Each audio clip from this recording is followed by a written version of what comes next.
अस्सलाम वालेकुम। नमस्ते, सत श्री अकाल। उम्मीद करता हूँ फिट होंगे, बेहतरीन होंगे, अपनी लाइफ अच्छे से एंजॉय करोगे। हम तीनों की तरह आज एक और वीडियो, और उसका टाइटल है वीडियो का टाइटल है जी महादेव की प्रेम कहानी और आखिरी पार्ट है जी। अभी जो है वो पॉडकास्ट खत्म हो जाएगा और रिव्यू बाद में देते हैं। मेरा नाम राणा मुदली, मेरे साथ हैं मोहम्मद समीर खोखर। वली सक्रिया Iqbal. So guys, let's start. Ignorance है हमारी, तो हमारा कोई पर्पस नहीं था आपको इंसल्ट करने का, जानबूझ के हमने नहीं किया है, तो प्लीज़ हमें माफ़ कर दीजिए।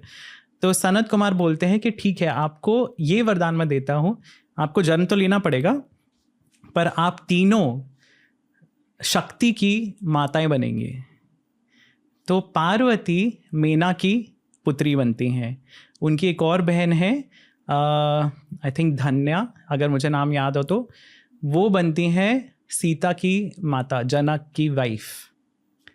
और जो उनकी तीसरी बहन है, आई थिंक कलावती, वो बनती हैं राधा जी की माँ, वृषभान की पत्नी। तो ये एक बैक स्टोरी और है। वाह। पर इंटरेस्टिंग इसमें एस्पेक्ट क्या है, जो सनत कुमार जिन्होंने श्राप दिया था, वो एक बार उनको एक प्रिमोनिशन होता है, इंट्यूशन होता है, और उस इंट्यूशन में वो देखते हैं कि बहुत बड़ा देव असुर संग्राम हो रहा है, और उन्हें पता है कि वो संग्राम में देवता हारेंगे। तो वो एक प्रण लेते हैं कि मैं जाके देवताओं की हेल्प करूँगा बुराई को हराने के लिए। और वही सनत कुमार पैदा होते हैं मेना की बेटी पार्वती के बेटे कार्तिकेय के रूप में। So it's a full circle. Sanatan Dharma cinematic universe. बिल्कुल। I hope somebody builds it up, you know, क्योंकि इतनी सारी स्टोरीज हैं जो लिंक्ड हैं, और आप जब तक पुराणों को पढ़ोगे नहीं, डीप में नहीं जाओगे, आपको ये लिंकेजेस नहीं मिलते हैं। पर once you find this linkages, बहुत सुंदर है ये कनेक्शंस। सो देवताओं को चाहिए शिव जी का पुत्र, इसलिए पार्वती की ज़रूरत है। कामदेव को शिव जी ने बर्न कर दिया, तो अब क्या करेंगे? सो वो एक एफर्ट जाती है उनको मनाने के लिए। ब्रह्मा जी, विष्णु जी सब उनके पास जाते हैं, उनको बोलते हैं कि आपको पता है पार्वती का जन्म आपके लिए ही हुआ है, तो आप क्यों उनको परेशान करो, आप एक्सेप्ट कीजिए, देवताओं के लिए ज़रूरी है ये। तो शिव जी मान जाते हैं। उसके बाद जो कहानी शुरू होती है शिव जी के और पार्वती जी के रूठने मनाने की, वो बहुत ही स्वीट लव स्टोरी है। जिस तरह पार्वती तपस्या करती हैं पहले, तो वो हार नहीं मानती। वो बोलती है ठीक है, कामदेव को भस्म कर दिया, कुछ नहीं होता, पर मेरा दृढ़ निश्चय है, मैं शिव जी को प्राप्त करके रहूँगी। और अगर आपको याद हो, हमने जो देवी के ऊपर पॉडकास्ट किया था, उसमें हमने नवदुर्गा के रूप अलग अलग डिस्कस किए थे। उनमें से हम वहीं से शुरू करते, शैलपुत्री और ब्रह्मचारिणी। तो ब्रह्मचारिणी वो रूप है पार्वती जी का, जब वो एस्थेटिक बन के या तपस्विनी बन के शिव जी के लिए प्रे कर रही हैं। और बहुत एक स्ट्रिक्ट रेजीम वो फॉलो करती हैं, बहुत ही कठिन तपस्या वो फॉलो करती हैं। और जितने ऋषि मुनि होते हैं वो देखते हैं और वो बोलते हैं कि ऐसी तपस्या तो किसी ऋषि ने नहीं की है जितनी पार्वती ने की है।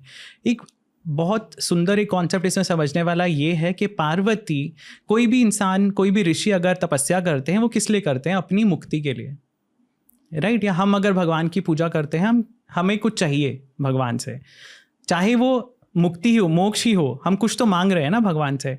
पार्वती तपस्या कर रही हैं किस लिए? क्योंकि अगर शिव और शक्ति दोबारा जुड़ते हैं तो विश्व का कल्याण होगा। वो सिर्फ अपने लिए नहीं कर रही हैं, उनका तो कोई पर्पस भी नहीं था आने का दोबारा, क्योंकि देवताओं को ज़रूरत है, इसलिए पार्वती एफर्ट डाल रही हैं। तो शक्ति जो मटीरियल एनर्जी है, वो इस तरह आत्माओं की, जो इंडिविजुअल सोल्स हैं, उनकी हेल्प करती है। किस हद तक कि वो ऐसी तपस्या कर रही हैं जो किसी ने आज तक, सप्तऋषियों ने नहीं की। और सप्तऋषि वहाँ जाते हैं, उनको पूछते हैं कि आप क्यों कर रहे हो इतना सब, तो वो शी इज़ फिक्स्ड कि नहीं, मुझे शिव जी चाहिए ही। फाइनली शिव जी खुद जाते हैं उनको टेस्ट करने, और वो उनको बोलते हैं कि अरे आप तो सैंडलवुड छोड़ के या संदल छोड़ के आप मिट्टी का लेप लगा रहे हो। शिव तो ऐसा है, शिव वैसा है, शिव अघोरी है, उसने तो भस्म रमाई हुई है अपने शरीर पे, मृग छाल पहनता है, वो कोई रिचेस नहीं है, उसकी कोई फैमिली नहीं है। एक लड़की जब अपना वर ढूंढती है तो वो ये सब देखती है कि वो वेल सेटल्ड होना चाहिए, उसका परिवार कैसा है, उसके पास रहने की जगह कैसी है, वो काम क्या करता है। शिव के पास तो कुछ भी नहीं है। तो शिव जी खुद अपने बारे में ये सब बोलते हैं पार्वती को इंस्टिगेट करने के लिए, और पार्वती इतनी क्रोधित हो जाती हैं, वो कहती हैं कि मैं ये सब नहीं सुन सकती, and she is ready to jump into fire. और शिव जी उन्हें रोकते हैं फिर, और वो अपना असली रूप दिखाते हैं। तो ऐसे एक वो हैप्पी एंडिंग होता है इस लव स्टोरी का। और इसके आगे के भी जो इंसिडेंट्स हैं, जो शिव जी इतना परेशान करते हैं पार्वती के फैमिली को जो उनकी बारात जाती है, शिव जी की बारात, हमें अब रियलाइजेशन नहीं है ये चीज़, पर ये स्टोरीज बहुत पॉपुलर थी हिस्टोरिकली। आप किसी भी एंशियंट प्लेस में, हिस्टोरिकल साइट पे, केव्स में जाके देखिए, कल्याण सुंदर मूर्ति बोलते हैं इसको, शिवजी और पार्वती का विवाह, ये हर जगह मिलेगा आपको। एलिफेंटा केव्स में भी, जिसकी हमने पहले बात की, उनकी त्रिमूर्ति है शिवजी की, सदाशिव की, वहाँ बहुत सारे इंसिडेंट्स हैं शिवजी और पार्वती के लाइफ के। उसमें एक इंसिडेंट है गंगा अवतरण का, जब गंगा जी को शिवजी ने अपने केश में समेट लिया था। एक इंसिडेंट है शिवजी और पार्वती की शादी का, जिसको कल्याण सुंदर कहते हैं। तो शिवजी पूरी की पूरी बारात लेके जा रहे हैं, और मेना ने अभी तक शिवजी को नहीं देखा है, इंटरेस्टिंगली। तो मेना को एक बहुत वेग आइडिया है कि शिवजी कौन है, उसे पता नहीं शिवजी दिखते कैसे हैं, पर उसको ये पता है कि उनकी बेटी जिद कर रही है कि मुझे तो शिवजी से ही शादी करनी है। उन्हें पता है कि उनका हस्बैंड भी सपोर्ट कर रहे हैं, she is supporting her daughter's wish.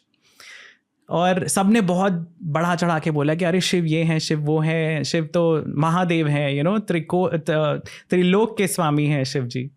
तो शी इज़ वेरी इम्प्रेस्ड, और उनको लगता है कि बहुत ही हैंडसम, गुड लुकिंग और मतलब अकम्पलिश्ड वर मिला है मेरी बेटी को।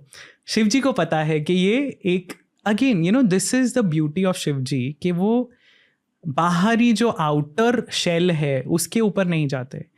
इसीलिए उनके जो गण हैं उनमें भूत प्रेत सारे ट्विस्टेड, जो zombies जैसे दिखते हैं, मतलब जो कहीं और नहीं जा सकते, वो शिव जी के पास जा रहे हैं।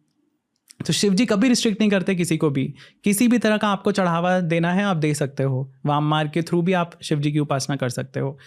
तो शिव जी को समझ में आता है कि मेना के मन में ये विचार आ रहे हैं, विच इज़ अगेन ईगो, कि मेरी बेटी का जो वर है वो ऐसा होना चाहिए। तो शिव जी बहुत इंटरेस्टिंगली सारे देवताओं को एक एक करके आगे भेजते हैं बारात में, और मेना को लगता है अरे ये शिव है क्या, ये शिव है क्या, और नारद उनके साथ खड़े हुए हैं, और नारद बोले नहीं नहीं ये तो अग्नि है, ये है, ये वो है। और फाइनली जो शिव जी आते हैं वो अपना रूप ऐसा बना के आते हैं कि मेना देख के डर जाती है। वो नंदी के ऊपर बैठे हुए हैं, उनके 5 सर हैं, सांप घूम रहे हैं उनके गले में, उन जटाएं हैं, ऊपर भस्म रमाई हुई है, मृगछाल पहना हुआ है। एंड मेना बोलती है ये शिव है, ये मेरी बेटी के वर है, and she फेंट्स। So that is Shivji telling her basically कि आप बाहर एक्सटर्नल ब्यूटी पे ध्यान दे रहे हो, अंदर का क्या है, अंदर का जो सब्सटेंस है वो आप नहीं पहचान पा रहे हो। See again that's the beauty about Shiv and Shakti. Parvati को वो सब नहीं दिखा है। पार्वती नोज ये मेरे सोलमेट है, इट डज नॉट मैटर वो कैसे दिखते हैं, क्या पहनते हैं, कहाँ रहते हैं, बर्फ में रह रहे हैं, पहाड़ पे रह रहे हैं, महल में रह रहे हैं, सांप लपेटे हुए हैं उन्होंने अपने अराउंड, उनके आसपास भूतगण घूम रहे हैं, उनको बस ये दिख रहा है कि ये मेरे सोलमेट हैं। जो दुनिया है उसे नजर आ रहा है एक्सटर्नल चीजें। और शिव जी को फिर विष्णु जी बोलते हैं कि आप क्यों परेशान कर रहे हो उनको, वो आपकी होने वाली सास है, तो आप एक अच्छा रूप धारण कीजिए।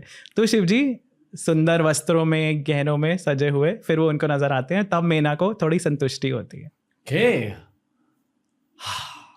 वैसे तो हम और बहुत सारी कहानियों के बारे में बात कर सकते हैं डॉक्टर साहब, पर I think to end this particular episode एक छोटा सा टैंजेंट हम लेंगे जहाँ हम मॉडर्न डे रिलेशनशिप्स के बारे में बात करेंगे। मेरे अकॉर्डिंग, मेरी ये कहना भी थोड़ा गलत है पर मैं फिर भी कहूँगा,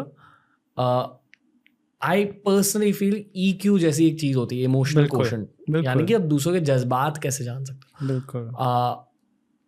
आई फील कि शिव शक्ति की पढ़ाई करके कि उनकी रिलेशनशिप कैसी थी, आपका EQ बढ़ सकता है डेफिनेटली, जिसकी वजह से शायद जब आपके लाइफ में रिलेशनशिप आएगी, शादी आएगी, तब आप एक और ज़्यादा कंप्लीट पार्टनर बन पाओगे आपके पार्टनर के लिए। बिल्कुल, ये एक सही नज़रिया। बिल्कुल बिल्कुल रणवीर, बिल्कुल सही है। शिव पुराण में भी यही बात होती है ब्रह्मा जी और नारद के बीच में, और ब्रह्मा जी बोलते हैं कि ऐसी लव स्टोरी देखी ही नहीं गई है सृष्टि में।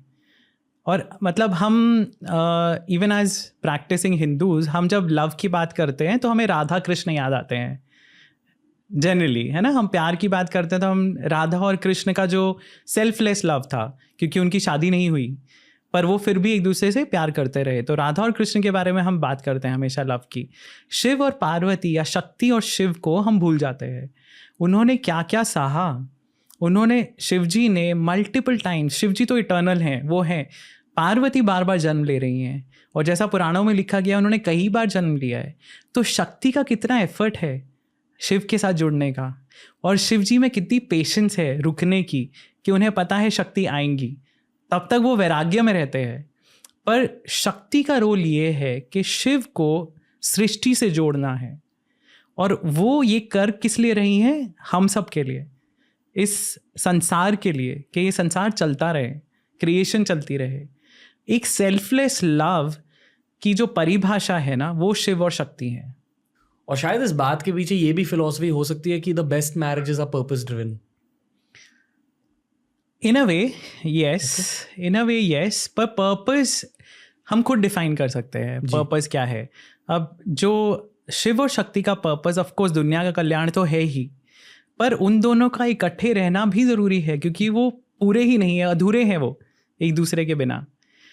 उनके साथ में आने से ही सृष्टि चलेगी, वो एक सेकेंडरी चीज़ है, पर उन्हें वो रियलाइजेशन है, इसलिए वो एफर्ट करते रहते हैं बार बार साथ में आने का, पर उनका साथ में रहना इज़ एसेंशियल। तो आपका जो सोलमेट है या आपका जो पार्टनर है जिसके साथ आप ज़िंदगी बिता सको, it has to be that kind of person जिसके बिना आप रह नहीं सकते हो। Okay, got it. या अगर आपको सिंगल रहना, आपकी कुंडलिनी जागृत कर लो वो भी एक शिव शक्ति का रूप होता है। डेफिनेटली। बस इसी के साथ हम इस पॉडकास्ट को एंड कर सकते हैं। डॉक्टर विनीत, बिल्कुल यही है पॉडकास्ट का एंड। मज़ा आया बहुत। ओके, आई फील कि आपकी एक खुद की एक कल्ट फॉलोइंग बन चुकी है TRS पे, सो आप उस कल्ट को एड्रेस करना चाहोगे? And thank you so much for all the love. I think पहला हमने पॉडकास्ट किया था ऑलमोस्ट कुछ 1.5 साल पहले, और उसी पॉडकास्ट से जो प्यार मिलना शुरू हुआ, I think people have appreciated all that we have talked about. और ये हमें ये भी शो करता है कि इस चीज़ की, इस नॉलेज की ज़रूरत है। लोग ढूंढ रहे हैं ये नॉलेज, जो शायद वो खुद maybe they don't know where to get it from, उनको नहीं पता कि क्या सोर्सेज सही है, बट ये नॉलेज चाहिए लोगों को। सो ऐसे podcast I think are doing a great service to people. And ये किसी रिलीजन के बारे में नहीं है। पता है, बहुत लोगों को ऐसा लगता है कि यार आप रिलीजियस पॉडकास्ट क्यों कर रहे हो, पर ये रिलीजन नहीं है, ये हमारा पास्ट है, ये हमारी स्टोरीज़ हैं। एज इंडियंस, हम भारतीयों की जितने भी पूर्वज थे, ये उनके हज़ारों साल के एनालिसिस की, उनकी विश्लेषण की, उनकी विजडम की स्टोरीज़ हैं। सो हमें इनको एज इंडियंस, एज भारतीय दिखना चाहिए। ये हमारा इतिहास है, हमारा कल्चर, हमारा हेरिटेज है। सो मुझे लगता है बहुत ज़रूरी है। And thank you for this opportunity to connect with people again. और मुझे मतलब कोई अचंभा नहीं होगा अगर आपको और रिक्वेस्ट आए इन पॉडकास्ट की। आई वुड सजेस्ट कि आप कमेंट सेक्शन पढ़ लो इस पॉडकास्ट के नीचे की, क्योंकि आपको वहाँ से टॉपिक रिकमेंडेशंस आएंगे। Right, I think that's what I am looking for to the most, कि आपके साथ अब किन टॉपिक्स को ब्रेक डाउन करना चाहिए, क्योंकि आप एक लाइफ लॉन्ग लर्नर हो और हर बार जब मैं आपसे मिलता हूँ 1000 चीज़ें सीखने को मिलती है। तो thank you doctor. My pleasure Ranveer. I think हम सब एक दूसरे से सीखते हैं, and that is the Joy of this life. Constantly learning, एक दूसरे से सीखना, स्क्रिप्चर से सीखना, शेयर करना नॉलेज, और ऐसे ही हम स्पिरिचुअली ग्रो कर सकते हैं। Okay, until the next time, good sir. धन्यवाद। Thank you. जय शिव शक्ति। जय शिव शक्ति। तो ये था आज का पॉडकास्ट दोस्तों। प्लीज़ जाकर डॉक्टर विनीत के बाकी के एपिसोड्स देखिए। कुछ एपिसोड्स हिंदी में, कुछ एपिसोड्स इंग्लिश में। He is a TRS all star for a reason. मैं खुद चौंक जाता हूँ इनकी नॉलेज की क्वांटिटी को देखकर, इनके नॉलेज को जानकर। बहुत कम लोगों में ऐसे कम्युनिकेशन स्किल्स और नॉलेज की कॉम्बिनेशन होती है। Doctor Agarwal is one of those rare cases. दोस्तों, जाने से पहले मैं बस रिमाइंड करूँगा कि कलर्स टीवी पर Monday to Friday at 8 PM Shiv Shakti देखिए, क्योंकि ये जो टॉपिक है ना शिव शक्ति का, जिसके बारे में जी जी, ज़बरदस्त डिटेल इन्होंने दी है जी। शिव शक्ति जी की अगर बात करें तो रोज़मर्रा की ज़िंदगी में हमारे जो लाइफ़ पार्टनर हैं, उनको चुनने में भी आसानी हो जाती है अगर हम शिव शक्ति जो है, ये सारा इतिहास पढ़ें और अपने जो सोलमेट हैं, उनको डील कैसे करना है या मैरिज हो जाती है, शादी हो जाती है, तो फिर आपने कैसे उनके साथ सर्वाइव करना है, वो सारी चीज़ें यहाँ पे सीखने के लिए मिलती हैं। और मोहब्बत की इंतहा थी कि कहते हैं ना कि सोलमेट जो होता है, उसके लिए इंसान जो है ना, वो पूरी ज़िंदगी भी बिता देता है, तो ये तो फिर शिव जी हैं। शिव जी की मोहब्बत जो है वो एक ऐसी एग्ज़ाम्पल दुनिया में दी गई है, ब्रह्मा जी भी जिसको वेरीफ़ाई कर रहे हैं कि ऐसी लव स्टोरी कभी देखी ही नहीं और ना कभी हो सकती है। क्योंकि उनका यकीन था कि जो शक्ति हैं वो दोबारा उनकी लाइफ़ में आएँगी, किसी न किसी रूप में वो ज़रूर आएँगी। तो जो मैना जी हैं, उनके यहाँ जो बेटी हुई पार्वती जी, वो उनका रूप थी शक्ति जी का। और जो पार्वती जी हैं वो टूट कर मोहब्बत करती थी शिव जी से और बहुत ज़्यादा उन्होंने तपस्या भी की उनको चाहने के लिए, उनको हासिल करने के लिए। हालाँकि उन्हें ये भी पता था कि जो कामदेव हैं वो भस्म हो चुके हैं, लेकिन फिर भी उन्होंने कहा कि मुझे इस चीज़ से फ़र्क नहीं पड़ता, मेरा एक कह लें कि एक ख्वाब है, एक ड्रीम है। वो उन्होंने टारगेट लाइफ़ में लिया हुआ था, सेट किया हुआ था अपने माइंड को कि शिव जी जो हैं, उनको हासिल करना है हर हाल में। तो उनकी जो माताएँ मैना जी, ज़ाहिर-सी बात है हर माँ जो होती हैं उनकी एक यही सोच होती है कि जो उनकी बेटी है उसका अच्छा फ्यूचर होना चाहिए, जो उनका लाइफ पार्टनर हो, वो वेल सेटल होना चाहिए, वो सारी चीज़ें जो दुनियावी तौर पर देखी जाती हैं। तो लेकिन यहाँ पे अगर बात करें पार्वती जी की, तो पार्वती जी को इन चीज़ों से बिल्कुल कोई फ़र्क नहीं पड़ता था, क्योंकि जो सोलमेट होता है उसकी इंसान जो है वो लुकिंग पे भी नहीं जाता, किसी भी चीज़ में वो नहीं देखता, वो बस ये देखता है कि ये मेरा सोलमेट है। बाकी उसको किसी चीज़ से गर्ज़ नहीं होती, ये वेल सेटल है, क्यूट है, नहीं है, दुनिया इसके बारे में क्या सोच रखती है, कोई भी फ़र्क नहीं पड़ता। तो मैना जी ने तो यही सोचा था कि बहुत ज़्यादा सेटल होंगे, तो वो जब सामने आए हैं, हालाँकि पहले देवता जी जो हैं, उन्होंने शिव जी को राज़ी किया। शिव जी तो इस बात को एक्सेप्ट करने के लिए तैयार नहीं थे।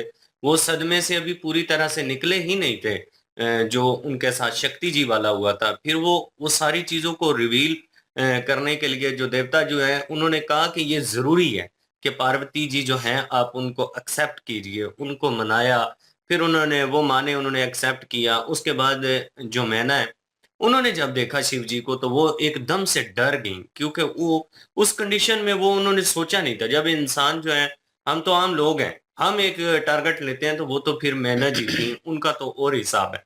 तो उन्होंने एक सेटल किया हुआ था माइंड के शिव जी जो हैं वो बड़े खूबसूरत होंगे, बड़े शान-ओ-शौकत वाले होंगे।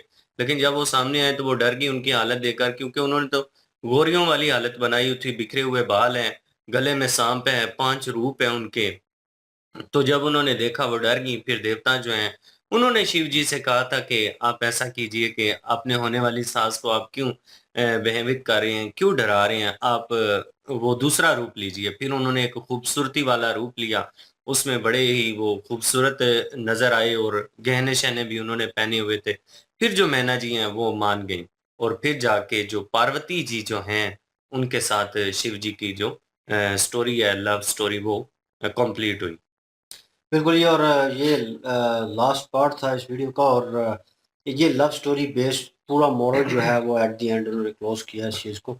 और शिव जी और पार्वती और मैना जी और 3 कैरेक्टर्स थे बीच में। और ये उन्होंने बीच में जो मेंशन किया कि हिस्ट्री आप पढ़ें, आपको एशियन हिस्ट्री जो है, जो पुरानी कथाएँ हैं, उनमें मिलेगी ये चीज़ आपको सुनने में, पढ़ने में। और लोग जो है इंटरेस्ट नहीं लेते और लोग पढ़ते नहीं हैं, लोगों को पता नहीं है। हालाँकि ये स्टोरीज़ अगर प्रॉपर पढ़ें उसमें, तो आपको मज़ा आएगा। उन्होंने केव का ज़िक्र किया और जहाँ पे उन्होंने मेंशन किया, इनका नाम कोई मेंशन किया, मेरे ज़हन से वो निकल गया है। और वो वहाँ पे मेंशन किया, उन्होंने कहा कि वहाँ पे जो मूर्तियाँ बनी हुई हैं और जो कह लें कि नक्श बने हुए हैं, उसके थ्रू भी स्टोरी जो है, क्योंकि ये बड़े डीप डाउन चीज़ें होती हैं कि आपने केव में कोई पुरानी चीज़ें बनी हुई हैं, उनके थ्रू स्टोरीज़ निकालना कि प्रॉपर उनका मतलब क्या है, ये क्यों बनाए गए हैं। तो उसके पीछे स्टोरी, ये शादी वाला भी एक किस्सा था कि क्योंकि वो उस चीज़ पे मुस्कुरा रहे थे कि उन्होंने मज़ाक भी बहुत किया और फ़नी वे में थोड़ा। लेकिन ये है कि इन रियलिटी इन चीज़ों को अपनाना एक डिफरेंट चीज़ है मेरे ख़्याल में, क्योंकि वो लेवल और है। मैं हमेशा कहता हूँ कि अगर आप कंपैरिजन करते हैं तो फिर उस चीज़ के साथ कंपैरिजन मत करें। वो ब्रॉडकास्ट वाले, टीआरएस वाले जो कह रहे हैं कि अपने ऊपर इम्प्लीमेंट की जाए ये चीज़ और अपने आप में वो चीज़ लाई जाए और वो उस हाउस बाउ से और उस चीज़ को ऑब्ज़र्व किया जाए, मेरे ख्याल में वो नहीं हो सकता, क्योंकि वो लेवल अलग है। आप उस चीज़ से थोड़ी बहुत ये कंसर्न हो सकता है आपको उस चीज़ के साथ कि यार वो हमारे रिलीजन के साथ रिलेटेड है, ठीक है?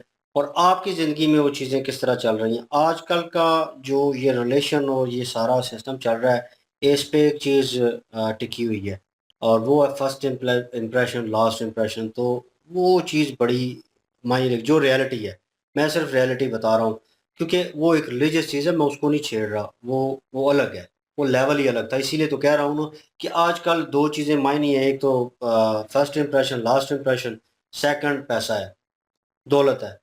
तो 2 चीज़ें बड़ी प्रेफ़रेंस रखती हैं आपके रिलेशन में, बड़ा इम्पैक्ट रखती हैं, क्योंकि आपका रिलेशन कितना अच्छा जाएगा, ये आपके मुस्तकबिल के ऊपर डिपेंड करता है, ठीक है ना? नाउ ऑन टाइम किसी से आप मोहब्बत करते हैं तो वो चल रहा होगा आपका, वो अच्छा चलेगा, अप्स एंड डाउन्स आएँगे, एक-दूसरे के साथ अच्छा लगेगा टाइम स्पेंड करना।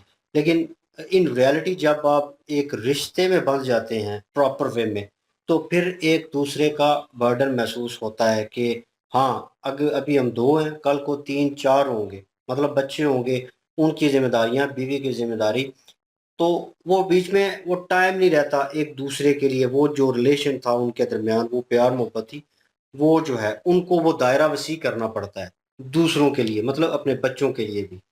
तो वो चीज़ें बीच में आ जाती हैं, तो रिलेशन कॉम्प्लिकेटेड वहाँ पे जाके होते हैं जब आपको एक तो मैंने फर्स्ट इंप्रेशन, लास्ट इंप्रेशन वाली बात इसलिए की क्योंकि वो आपको अगर मोहब्बत होगी किसी से, उसकी शख्सियत से, उसकी रूह से, तभी आप उसके साथ सारी ज़िंदगी अटैच रह पाएँगे, उसकी दुख-सुख में हर चीज़ में साथ देंगे।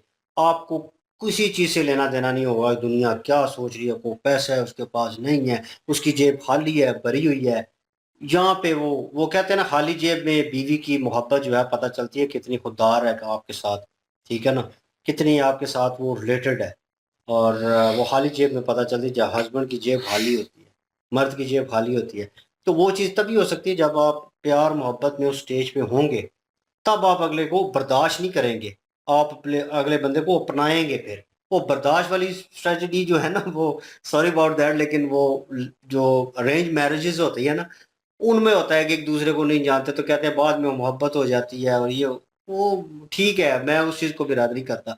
लेकिन लव का जो कॉन्सेप्ट है ना, वो डिफरेंट है। उसका टेक्सचर ही अलग है। तो वो अगर है, तो उसके ऊपर वो औरत जो है वो हर चीज़ को पीछे रख कर उसे प्यार मोहब्बत से एक्सेप्ट कर लेगी, उसके दुख-सुख में शामिल होगी, सब कुछ होगा। लेकिन अगर वो उस लेवल पे नहीं है, वो पैसे को प्रेफ़रेंस दे रही है, लुक्स को प्रेफ़रेंस दे रही है, तो फिर मेरे ख़्याल में जब भी वो बंदा डाउन होगा, तो देख लें वो रिश्ता जो है गड़बड़ा जाएगा। भले उनके 1 बच्चा है, 2 बच्चे हैं या 3 है, वो रिश्ता गड़बड़ा जाएगा और टूटने की कगार पे आ जाएगा। ये शिव जी का और पार्वती जी का जो रिलेशन बता रहे हैं, वो बियॉन्ड मतलब थिंकिंग है, मतलब सोच से ऊपर है। वो ऊपर वाले हिसाब पे है, तो उनके साथ कंपैरिज़न नहीं करना चाहिए। लेकिन सोचना चाहिए कि वो उस लेवल पे थे, उन्होंने उस हिसाब से वो ज़िंदगी गुज़ारी, वो हमें भी सोचना चाहिए। लेकिन आजकल के लड़के और लड़कियाँ जो हैं थोड़े उस वे से चलते हैं जैसा मैं बता रहा हूँ। तो सोच का फ़र्क है बहुत ज़्यादा। इनको भी क्योंकि लड़की उस छोड़ वक़्त गई। दौर और था ना, अब दौर कलयुग का है, तो फिर फ़र्क तो पड़ेगा। फ़र्क है, लेकिन इतना वही जो बात है कि जो सोलमेट होता है ना, वो उसको इन चीज़ों से फ़र्क नहीं पड़ता। नहीं पड़ता, वही इसमें जैसे कि अब पार्वती जी की मिसाल दी इन्होंने कि शिव जी के लिए जो है वो उनको कोई परवाह नहीं थी कि वो कैसे दिख रहे किस हैं, रूप किस में रूप में हैं, किस तरह दिख रहे हाँ। हैं, उन्होंने क्या मतलब पहना हुआ है, क्या नहीं पहना हुआ, उनके पास घर है, महल है, गाड़ी है, बंगला है, कुछ भी मतलब उनको कोई फ़र्क नहीं पड़ रहा था पार्वती जी को। हुँ, लेकिन जो है वो उनकी माता को थोड़ा बहुत फ़िक्र थी कि ये मतलब कि मेरी बेटी इनके साथ शादी करेगी, तो फिर वो अपनी दूसरी रूप में, सुंदर रूप में आए, तब उनको तसल्ली हुई। लेकिन बात करें पार्वती जी की, तो उनको कोई फ़र्क नहीं पड़ा। वो जो है वो खुश थी हुँ, कि शिव जी से शादी हो रही है। उनको कोई फ़र्क नहीं पड़ रहा था कि कौन है, कैसे दिख रहे हैं, हुँ। कहाँ पे रहते हैं। तो वो चीज़ जो है वो समझ लें कि सोलमेट थी। प्यार मोहब्बत है ना, वो वो चीज थी। प्यार मोहब्बत थी, तो वो इसलिए जो है वो सारा कुछ, इसमें तो कोई शक नहीं है। शिव जी और पार्वती जी की जो है वो अपना प्यार मोहब्बत बहुत ज़्यादा था, इसीलिए उनको कोई फ़र्क नहीं पड़ रहा था। हम्म, और शिव जी भी उनका इंतज़ार करते रहे और कब मतलब दोबारा जन्म लेंगी, कब हमारा दोबारा मिलाप होगा। और अपना पार्वती जी भी दोबारा जन्म लेती रहीं शिव जी से मिलने के लिए। और ये दोनों का प्यार था, और पार्वती जी जो है वो पूरे संसार के लिए, पूरी दुनिया के लिए जो है वो दोबारा से जन्म लेती रहीं कि उनका भला हो, देवता की हेल्प होगी तभी जो है वो ये दुनिया जो है बच सकेगी, नहीं तो जो असुर हैं वो तबाह कर देंगे। उनका बेटा क्योंकि होना था ना, उनका बेटा होना था, और जो कार्तिक। शिव जी के साथ जो है वो विवाह करके जो है बेटा होगा, उसके उस वो उसको मारने की ताकत होगी उसमें। कार्तिक आई थिंक तो नाम है। कार्तिक वो वही हैं जिन्होंने पहले श्राप दिया था पार्वती जी की माता मेना को, और वो दुनिया में आई, उनकी बेटी हुई और पार्वती जी, और उनका बेटा और शिव जी का बेटा वही जो थे वो वही हुए। तो वो हम्म, बता रहे थे कि ये गोल है सारा कुछ, और जिन्होंने श्राप दिया था कि आप जन्म लेंगी और आपके यहाँ देवता पैदा होंगे, कोई मतलब शक्ति पैदा होंगी, तो उसके बाद जो है वो आपका ये श्राप मुक्त होगा। तो वही जो है वो दोबारा देवता जो है फैसला करके आते हैं कि मैं देवताओं की जो है मदद करूँगा। तो हम्म, वो बेटा बन के आएँगे, कार्तिक के रूप में आए थे। तो ये वो हाँ, चीज़ वो गोल बता रहे थे सारी। हम्म, और वही चीज़ है कि ये बंदा पढ़ा हो या कुछ भी हो, तो बंदा वो ये है कि रियल लाइफ़ में बंदा अपने ऊपर कुछ ना कुछ इम्प्लीमेंट करवा सकता है, और उससे कुछ सीख सकता है, और रिलेशन को सही करने की जो है वो कोशिश कर सकता है। अब तो बेहतरी आ सकती है आपके अंदर। बेहतरी आ सकती है, तो ये चीज़ होती है। लेकिन मतलब कि एग्ज़ैक्ट वैसा हो तो ऐसा तो मुमकिन नहीं है, अभी तो कलयुग चल रहा है भाई।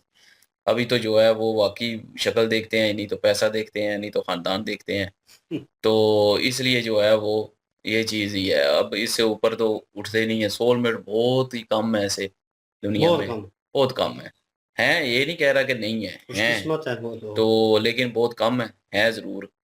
तो बहरहाल ये है कि हर कोई जो है वो इस तरह का प्यार हर एक को नसीब भी नहीं होता। जैसे शिव जी को हुआ या पार्वती जी को हुआ, ओके। तो ये तो माननी पड़ेगी। लेकिन ये है कि अपने लाइफ़ पार्टनर जो भी बनेगा उसको कैसे हैंडल करना है, कैसे उसके मिज़ाज को समझना है, क्या चीज़ें हैं, वो बंदे को जो है वो सीख आ जाती है, शिव शक्ति को जो है वो पुराणों को पढ़ के।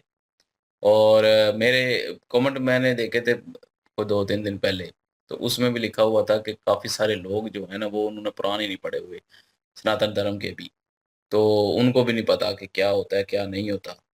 तो वो वही साहब है जैसे कि हमारे मज़हब में है कि जो हमारी किताब है कुरान पाक, वो बहुत सारे लोगों ने अरबी में पढ़ी होती है तो उसका तर्जुमा पता ही नहीं होता कि तर्जुमे का उसमें पता लिखा है। क्या हुआ है। हुँ, तो वही साहब वो भी कमेंट में बता रहे थे, बाकी वो आप लोग बेहतर जानते हैं, मुझे नहीं पता क्योंकि मैं तो कौन-सा आपके साथ रहता हूँ जो मुझे पता होगा कि आपने कुरानों को पढ़ा हुआ है या नहीं पढ़ा हुआ। और तो लेकिन कमेंट ऐसे आ रहे थे कि 99% लोगों ने नहीं पढ़ा हुआ। वो हमने कहा था ना कि हमें भी तो मतलब ऊपर से समझ आ रही है, सनातन धर्म बिल्कुल, आपका है तो तो फिर वो इस वजह शायद तो इसलिए। कमेंट आए थे कि लोगों ने खुद जो है वो सनातन धर्म के लोगों ने नहीं पढ़ा हुआ। तो ये पढ़ना चाहिए भाई आपके जो है वो एक तो वो वही बता रहे हैं कि रिलीजन बेस पे भी है और दूसरा हुँ, ये है कि हिस्टोरिकल भी है, तो हुँ। इसलिए पढ़ना चाहिए। बिल्कुल जी। और वीडियो ज़बरदस्त थी और जो लोग अभी तक देखे जिन्होंने पहले पार्टी देखा जाके वहाँ से शुरू करें। पूरी वीडियो हमने उसके ऊपर रिएक्ट किया है और ओपिनियन हमारा नॉर्मल ही है कुछ ख़ास नहीं है, लेकिन ये है कि हमें सीखने को बहुत कुछ, समझने को बहुत बिल्कुल, कुछ मिला है। पार्ट बाय पार्ट होता है, स्टेप बाय स्टेप होता है चीज़ों को समझने की। हो सकता है कहीं अगली स्टोरी में ज़िक्र आए तो हमें पता हो कि यहाँ पे इस कुछ ना वीडियो में कुछ तो ज़िक्र पता हुआ हुआ था। होगा ना। तो को कनेक्शन कहीं न कहीं बन जाता है। बहरहाल आप क्या ओपिनियन रखते हैं इसके ऊपर, कमेंट सेक्शन ओपन आपके लिए। और इंशाल्लाह मिलते हैं नेक्स्ट वीडियो में। अपना ख्याल रखिएगा, दुआ में याद रखिएगा। तब तक के लिए अल्लाह अल्लाह हाफ़िज़, हाफ़िज़, पीस। पीस।